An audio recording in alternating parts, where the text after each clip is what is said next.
महाराष्ट्र में जिस तरह उद्धव ठाकरे की कुर्सी पर संकट गहराया है, उसमें पुलिस इंटेलिजेंस की विफलता से इनकार नहीं किया जा सकता है। ये विभाग राज्य के गृह मंत्रालय के अधीन आता है और उसके मुखिया एनसीपी के दिलीप पाटिल वलसे हैं। इस मामले में वलसे के साथ साथ एनसीपी सुप्रीमो शरद पवार की भूमिका भी सवालों के घेरे में है।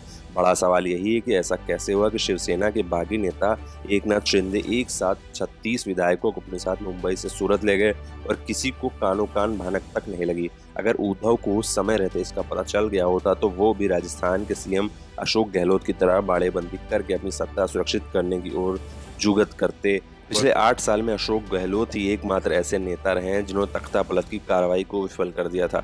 सूत्रों के मुताबिक उद्धव को कमजोर करने का खेल राज्यसभा चुनाव से शुरू हुआ था। पहले बीजेपी को राज्यसभा चुनाव में सफलता मिली जिसमें शिवसेना का उम्मीदवार हार गया। उसके बाद एमएलसी चुनाव में शिवसेना को हार का सामना करना पड़ा। कहा गया कि दोनों ही चुनावों में क्रॉस वोटिंग से गड़बड़ी कराई गई। महाराष्ट्र सरकार का गृह विभाग एनसीपी की कोटे में है। एनसीपी विधायक दिलीप पाटिल वलसे गृह मंत्री हैं, लेकिन शिंदे गुट की बगावत में पुलिस इंटेलिजेंस की सक्रियता कहीं भी नजर नहीं आई।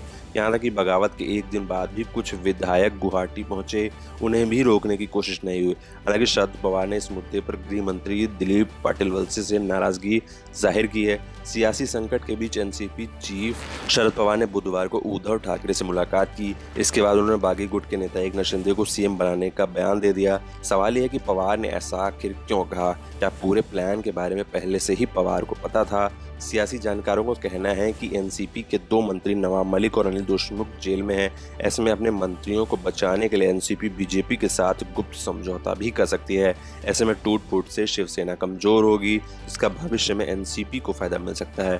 साल 2019 में बीजेपी के साथ एनसीपी ने गठबंधन किया था और एनसीपी के नेता अजित पवार डिप्टी सीएम बने थे।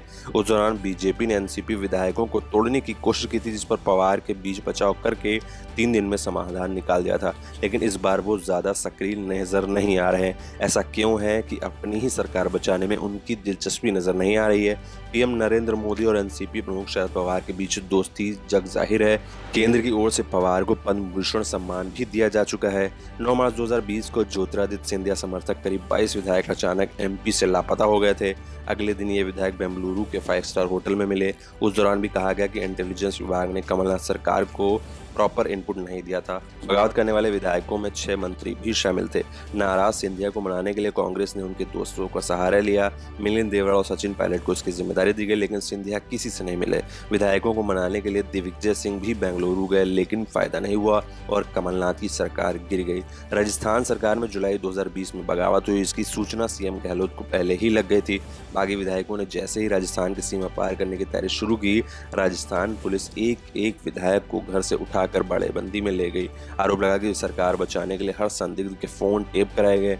भाजपा ने आरोप लगाया था कि उनके सभी विधायकों के फोन टेप कराए गए। भारतीय ट्राइबल पार्टी के विधायकों का एक वीडियो वायरल हुआ जिसमें पुलिस ने विधायकों की गाड़ी की चाबी तक निकाल ली थी। बाकी विधायकों के खिलाफ मुकदमे दर्ज कराए गए। पुलिस के अलावा एसीबी और एसओजी को भी मैदान में उतारा गया था। राजस्थान सरकार ने उस दौरान अपनी सीमाएं तक सील कर दी थी। एयरपोर्ट पर भी सुरक्षाकर्मी तैनात किए गए। विधायकों की बाड़ेबंदी 450 किलोमीटर दूर की गई, जहां कोई पहुंच भी नहीं सकता था। इंटरनेट भी बंद कर दिया गया था।